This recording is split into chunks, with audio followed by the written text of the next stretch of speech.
Bonjour, c'est Cryptolise. Aujourd'hui, on va parler de comment réussir en crypto et surtout comment bien commencer en crypto. C'est très important, c'est une question que vous me posez régulièrement et lorsque l'on est nouveau, on se pose vraiment la question. Et même d'ailleurs, même quand on est ancien, on a toujours cette notion de perspective en se disant qu'est-ce que j'aurais pu faire de mieux, comment j'aurais pu changer ça. Je vais essayer de vous apporter ma vision. C'est une vision qui est en corrélation bien évidemment avec mes erreurs, vidéo que je vous ai faite la semaine dernière, donc n'hésitez pas à les regarder.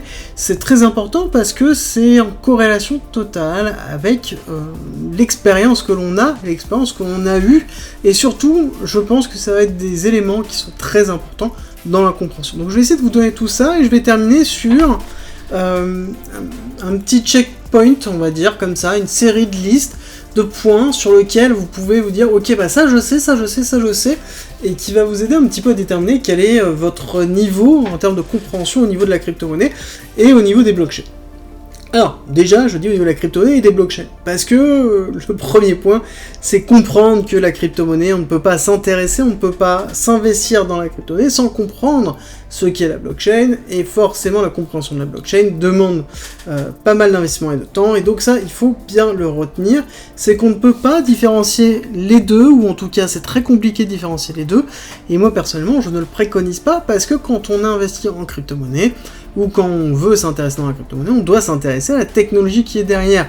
On n'achète pas quelque chose, sans savoir ce que c'est, on se renseigne, on essaie de comprendre. Alors, il y a peut-être le Bitcoin qui est un petit peu différent, le Doge, qui ne sont pas des technologies, qui sont plus, il y en a certains autres, mais plus une notion de d'intérêt global, d'idéologie sur laquelle on adhère. On peut avoir une forme comme ça, bien que, bien évidemment, le Bitcoin est l'avènement de la technologie de la blockchain, mais en tout cas, on a cette décorrélation. Alors, le premier point, ça va être prendre son temps. Ça, c'est quelque chose que je répète continuellement, c'est il faut vraiment prendre votre temps, ne pas être pressé, ne pas sentir la notion du FOMO, donc le fait de louper le train, de se dire il faut que je le fasse maintenant sinon ça va partir sans moi, ou c'est déjà parti, faut vraiment que je me dépêche sinon après je vais louper vraiment tout. Vraiment, prendre son temps, ne pas se précipiter, prendre le temps d'apprendre, prendre le temps de se renseigner, et prendre le temps de comprendre ce que c'est la crypto-monnaie et la blockchain. On va vous dire, oui, c'est une chaîne de blocs. Ok, si vous pensez que c'est aussi simple que ça, c'est que c'est simple, vous n'avez rien compris à ce qu'était réellement la blockchain, et ce qu'était la crypto-monnaie. Ce n'est pas simplement une chaîne de blocs, ça va beaucoup plus loin, vous le verrez à la fin, sur l'ensemble des questions que je vais vous donner. Et si vous vous intéressez à ça, il va falloir rentrer dans tout ce qui se passe autour de l'écosystème, comment ça fonctionne, voilà, tout ça. Ça prend du temps de chercher les informations, de comprendre ces informations, de relire, c'est un petit peu le principe, on ouvre une porte, il y en a 10 autres derrière, et puis on passe son temps à ouvrir des portes, et on découvre qu'on sait pas plein de choses en fait, et que même quand on regarde en arrière, on fait « ouais, je sais, mais en fait il y a encore tout ça à regarder, je ne sais pas comment je vais faire », donc c'est vraiment prendre le temps de pouvoir investir, de pouvoir comprendre, de pouvoir se dire ok ça m'intéresse, ça m'intéresse pas, de pouvoir se fixer des objectifs. En fait, quand vous allez arriver, vous allez avoir un premier objectif qui va être généralement quand on arrive sur les crypto-monnaies, c'est soit on arrive pour la technologie ou soit on arrive parce que on a envie de devenir riche. Bon, pour la technologie, on sait déjà que ça va prendre du temps, et quand on arrive pour devenir riche rapidement, clairement, c'est se dire que ça ne se passera pas comme ça. Voilà, ça ne se passera absolument pas comme ça. Ça peut arriver d'avoir du coup de chance, à ce moment-là c'est pareil, autant aller au casino, ça va être le même principe. Il faut vraiment se fixer des objectifs cohérents. Quelle est votre vocation? Est-ce que vous voulez travailler dans la blockchain? Est-ce que vous voulez travailler dans la crypto-monnaie? Est-ce que vous voulez faire des investissements court terme, long terme?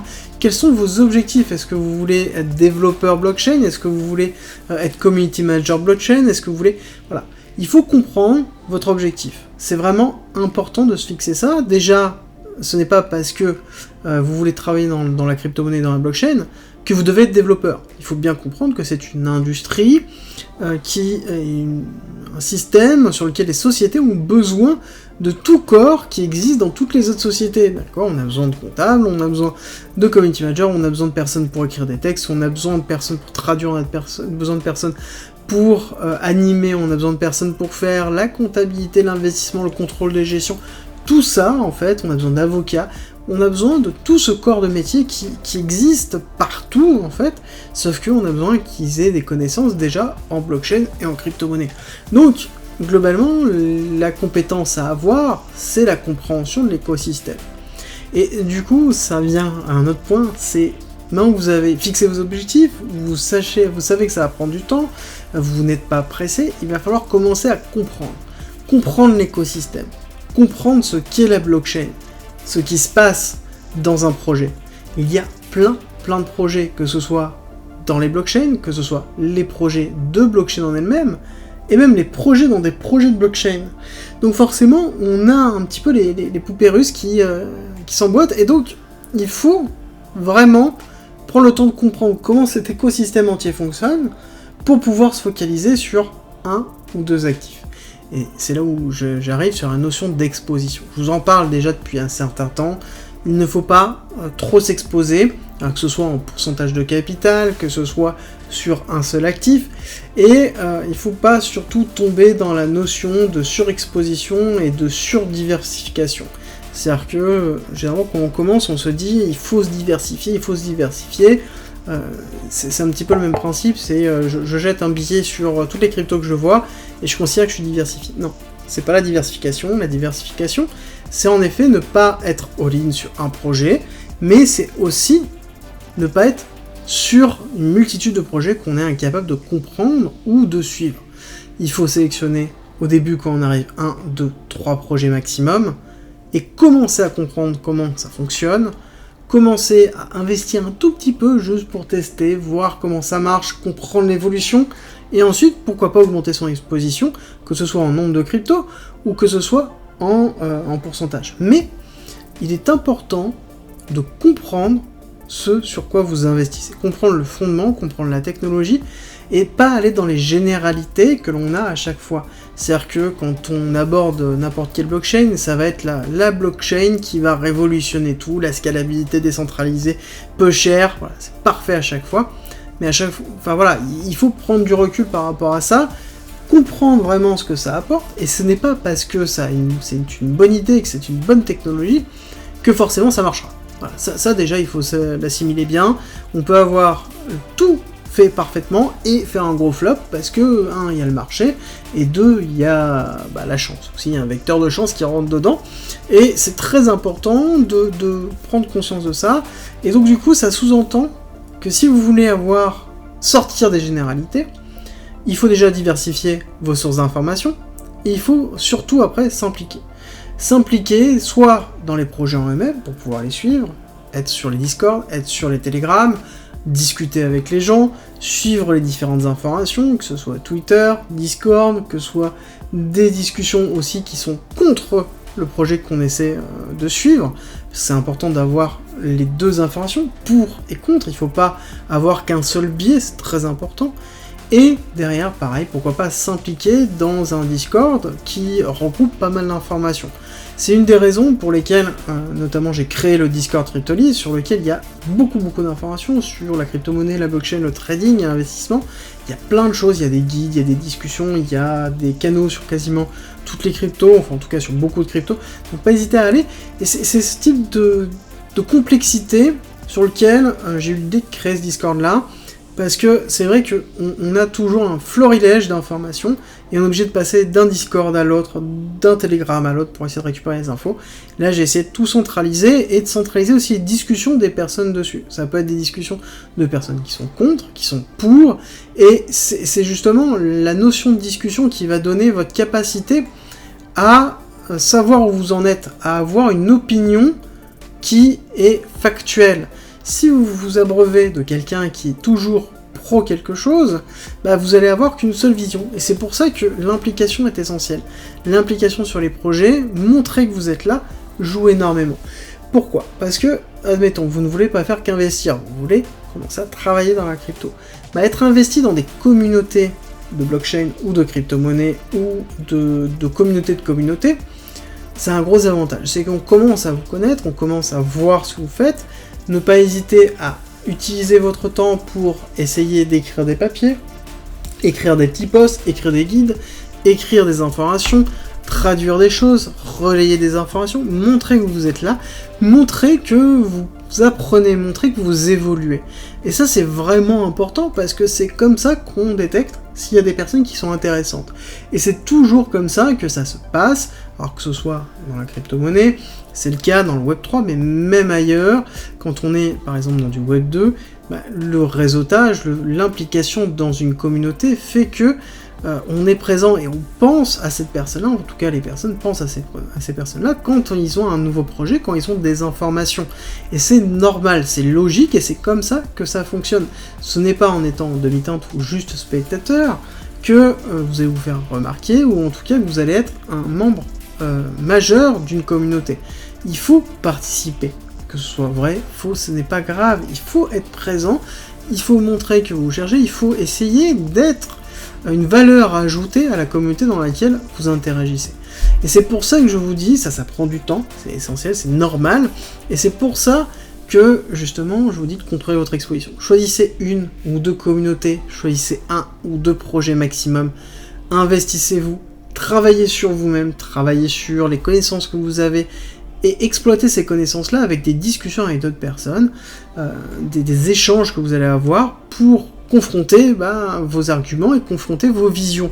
C'est très important, c'est comme ça que vous allez évoluer, c'est comme ça aussi en même temps que derrière vous allez trouver assez vite des choses qui vont être positives, que ce soit un nouveau projet qui vient d'apparaître, que ce soit quelqu'un qui cherche un modérateur, que ce soit quelqu'un qui cherche un développeur.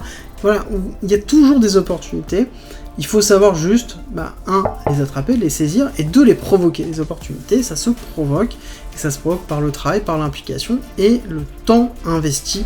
Et ça, c'est vraiment quelque chose que beaucoup de personnes ne comprennent pas, ou ne veulent pas comprendre, c'est que ça passe comme ça, ce n'est pas quelque chose qui est magique, et ça va être proportionnel à l'investissement en énergie et en temps que vous allez mettre, que ce soit sur le travail de vous-même, ou soit sur l'implication que vous allez donner sur les différents projets dans lesquels vous allez aller. Et pour aller plus loin que l'implication, il faut s'intéresser. Il faut vraiment s'intéresser à l'écosystème. Quelqu'un qui vient dans le Web3, c'est pas quelqu'un qui est là pour juste faire un x100. Non, ce n'est pas ça. Quelqu'un qui est là pour le Web3, et ça vous allez voir quasiment sur beaucoup de personnes qui sont là depuis longtemps au niveau du Web3, plus vous restez dans cet écosystème, on est là depuis longtemps et on reste, ça ne se voit pas, ce n'est pas gênant, ce n'est pas grave. Généralement les personnes qui sont là depuis le Web3 depuis longtemps, depuis avant 2017, sont des personnes qui sont généralement humbles, qui ne cherchent pas à faire trop de remous non plus, qui sont là pour travailler, qui sont là pour faire progresser les choses, et qui sont là pour faire progresser ce qu'est le Web3, l'essence même du Web3. Et c'est la notion c'est des personnes qui sont intéressées par la technologie, par l'écosystème, par la diatribe qui se trouve autour. C'est des personnes qui ont envie de faire progresser les choses, et c'est vraiment ça pour moi l'essence du Web3. Et globalement, si vous commencez à vous intéresser fortement, que vous êtes impliqué, que vous avez commencé à comprendre comment l'écosystème fonctionnait et que vous investissez du temps, vous allez faire partie intégrante du Web3. Et ça va passer par, en fait, tout ce qui se passe à côté. Et c'est le principe même de communauté qu'on retrouve dans le Web3, et c'est une des forces vraiment monumentales du Web3, et c'est une des forces, en tout cas, que moi je trouve dans le Web3. Donc globalement, si vous avez compris, pour résumer un petit peu, il faut avoir des objectifs, savoir exactement ce que vous cherchez, prendre le temps d'apprendre, prendre le temps de comprendre, vous impliquer, surtout ne pas vous surexposer, que ce soit en termes d'implication, que ce soit en termes de crypto, que ce soit en termes d'investissement, et derrière vous intéresser et vous impliquer dans les différents projets, dans les différentes communautés crypto, et vous allez voir, tout va bien se passer. Et si vous avez compris qu'il fallait prendre du temps, vous allez investir 6 mois, 1 an, et en fait vous allez vous dire, mais en fait c'est passé excessivement vite, c'est passé très très vite, et quand vous allez regarder en arrière, vous revoir peut-être 1 an avant en train de galérer à acheter une crypto sur Binance en disant attention, je vais l'envoyer sur MetaMask avec la peur de j'envoie, comment je fais, est-ce que le petit moment de stress, vous allez vous dire mais en fait le chemin que j'ai parcouru il est juste colossal. Il est juste colossal, et c'est là que vous allez être fier de vous, et c'est le meilleur moment, c'est le moment le plus sain, parce qu'en même temps, vous avez pris le temps de faire les choses. Vous avez pris le temps de faire tout ça. Vous n'avez pas senti cette notion de FOMO parce que vous avez pris du plaisir, vous vous êtes intéressé, vous avez discuté avec des gens qui sont aussi passionnés que vous. Et c'est vraiment la force pour moi du Web3 et c'est la meilleure façon dans laquelle on peut progresser dans le Web3, dans la blockchain et dans la crypto-monnaie en général. L'investissement n'est que la traduction de l'intérêt qu'on porte à cet écosystème et pour moi c'est une des forces des personnes qui sont dans le Web3 et si vous avez écouté ma vidéo d'hier, qui sont encore présents aujourd'hui à s'intéresser, à faire des vidéos, à écouter des vidéos, à participer. Ce sont des personnes qui sont intéressées, qui sont convaincus et qui ont compris justement ce qu'était réellement la blockchain et la crypto-monnaie. Alors, on va terminer cette vidéo sur la notion de compréhension de la blockchain. Ça, c'est très très relatif. On a toujours ce moment où on pense savoir. On est capable, on dit oui, bah, la blockchain, c'est une chaîne de blocs. Alors ça, c'est simple, si vous pensez que c'est ça, ce n'est même pas la peine. Voilà, là, vous pouvez commencer à creuser parce que si vous pensez que la blockchain c'est juste une chaîne de blocs, bah, vous êtes très très loin de la vérité. C'est vraiment très très loin de la vérité. Je pense qu'il y a plusieurs niveaux qui sont importants. Il y a déjà être capable d'expliquer ce qu'est Bitcoin. Expliquer ce qu'est Bitcoin à travers le fondamental idéologique qui est derrière et la technologie. Bitcoin c'est excessivement simple. Vraiment excessivement simple.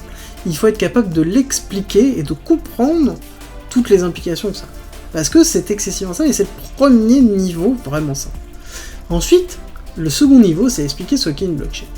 Et là, vous allez me dire, oui, mais Bitcoin, c'est une blockchain. Oui, mais est-ce que Bitcoin est toutes les blockchains? Non, clairement, non.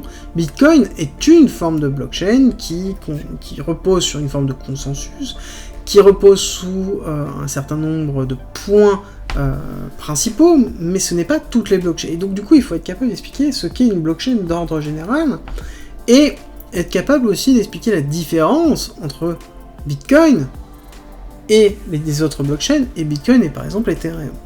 Et à ce moment-là, être capable d'expliquer ce qu'est un smart contract. Là, vous commencez à avoir un niveau de compréhension qui est OK. Voilà, vous avez une bonne base. Si vous êtes capable de faire ça, vous avez une bonne base. Vous n'êtes plus un néophyte, vous n'êtes plus une jeune recrue, vous êtes passé sur quelqu'un qui commence à comprendre comment ça fonctionne. Ensuite, vous allez commencer à attaquer le niveau suivant, expliquer par exemple la différence entre Tendermint et Bitcoin. Qu'est-ce que Tendermint? Et justement, comment ça fonctionne? Qu'est-ce qu'un consensus? Et là-dessus, vous allez commencer à monter en grade pour bien comprendre ce qu'est Tendermint et comprendre par exemple ce qu'est Cosmos. Ce qu'est Cosmos, Atom, comprendre ce qu'est ce type de blockchain, qui est très particulière. Et donc c'est des blockchains qui sont construites sur Cosmos SDK. Et comprendre ça, déjà, c'est le niveau supérieur. C'est le niveau supérieur, c'est là où vous êtes capable d'expliquer ça, et c'est là où vous avez une compréhension qui commence à être intéressante. Ensuite, ça va être par exemple expliquer ce qu'est ECR20. Voilà. Qu'est-ce que c'est, ce que ça représente? Qu'est-ce que les protocoles? Pourquoi on a des tokens wrappés? Expliquer comment ça fonctionne aussi. Et ça, c'est essentiel parce que c'est la notion de transfert de transactions qui permet de ça. Et donc si vous ne comprenez pas ça, la suite va être très compliquée. Donc il faut être capable d'expliquer ça. Et c'est pareil, expliquer ce qu'est une VM, expliquer son rôle de l'EVM dans la notion de smart contract. Et là-dessus, vous allez encore monter d'un niveau. Une fois que vous avez ça, on va attaquer le niveau suivant. Le niveau suivant, ça va être expliquer quelle est la différence entre une sidechain et une layer 2. Expliquer globalement qu'est-ce qu'un plasma.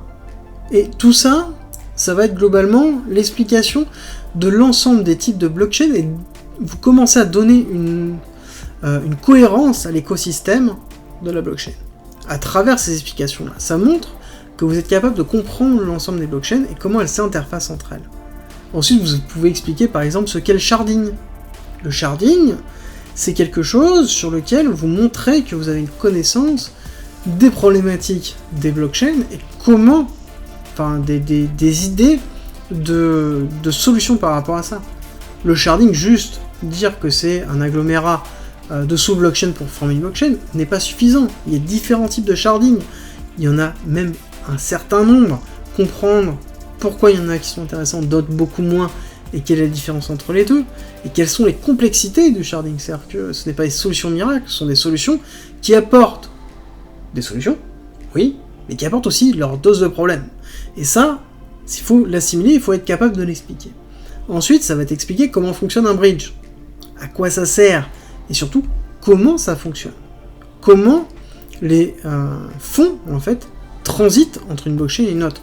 Parce que si vous avez compris ce qu'étaient les protocoles, bah forcément, à ce moment-là, vous allez vous dire, ok, bah comment ça se fait, comment ça peut marcher, c'est là où tout commence à prendre son sens.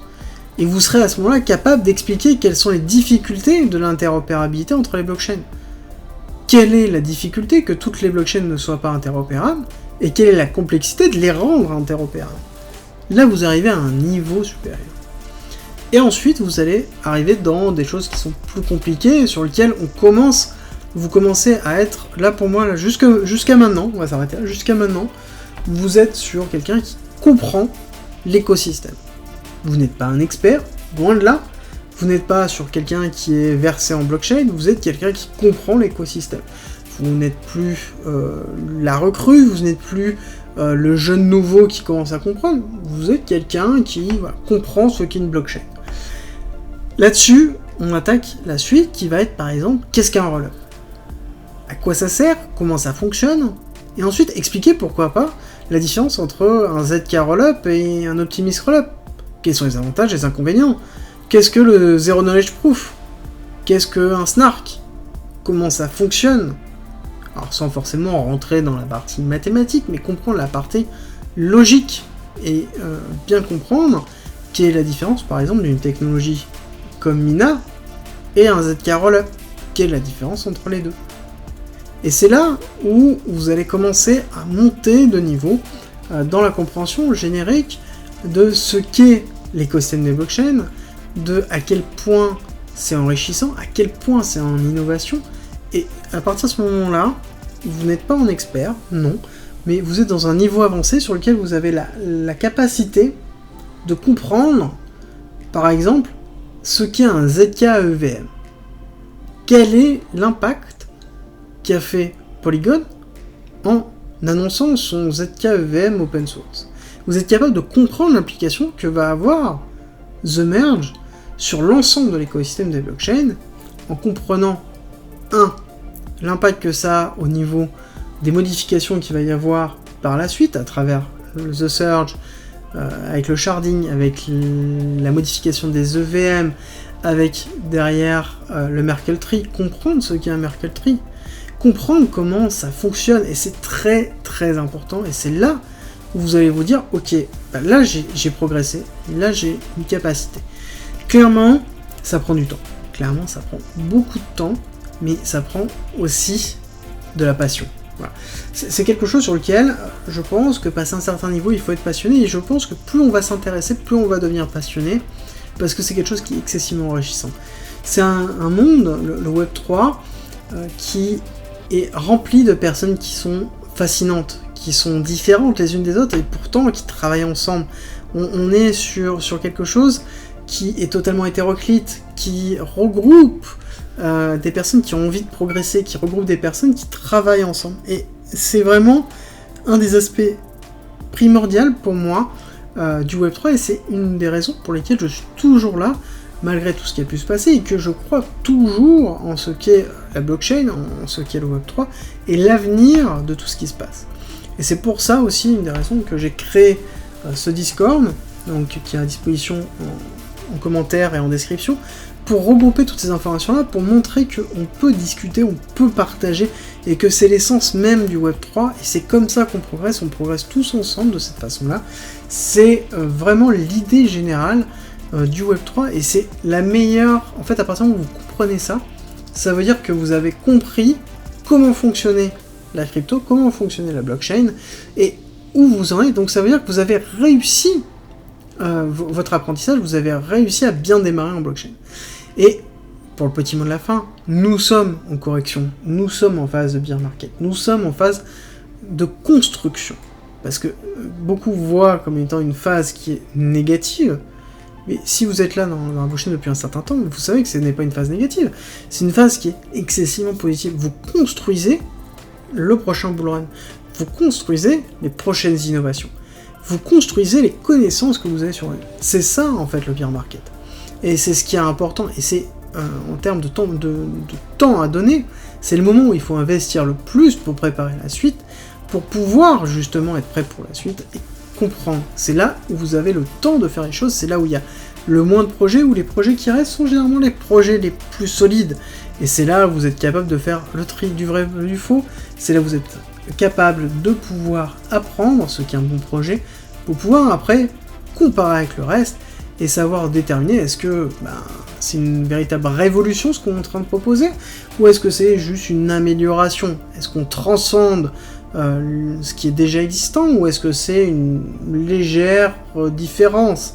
Et c'est là où vous vous rendez compte qu'un projet est intéressant ou non. Mais pour avoir ça, il faut comprendre tout le reste, et il faut faire tout ce que je vous ai expliqué avant.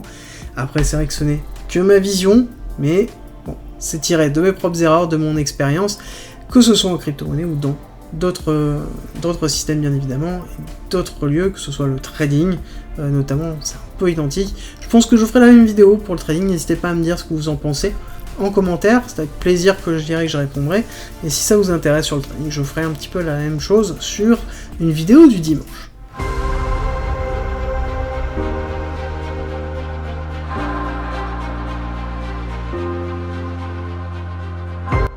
Rejoins le Discord, c'est un lieu unique qui réunit toutes les informations sur l'investissement, le trading, la crypto-monnaie et la blockchain. Tu y trouveras notamment toutes nos annonces, une bibliothèque remplie d'informations mises à disposition gratuitement pour tout comprendre, des salons de discussion pour pouvoir progresser ensemble sur la crypto-monnaie, la blockchain, le minage, la fiscalité, la DeFi bien évidemment, et ensuite l'analyse technique avec la partie débutant, expert, sur les indices, sur même le trading en général. Ensuite, tu as la partie communautaire avec nos signaux, bien évidemment.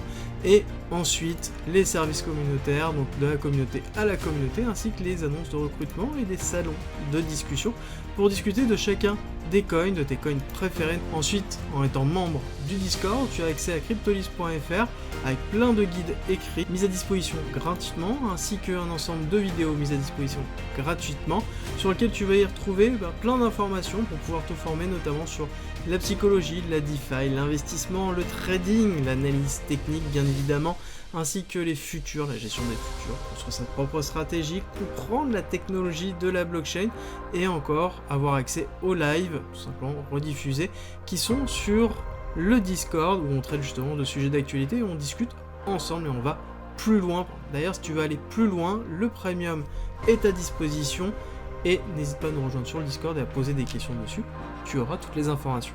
Si tu aimes mon contenu, like, partage et abonne-toi, ça m'aide énormément.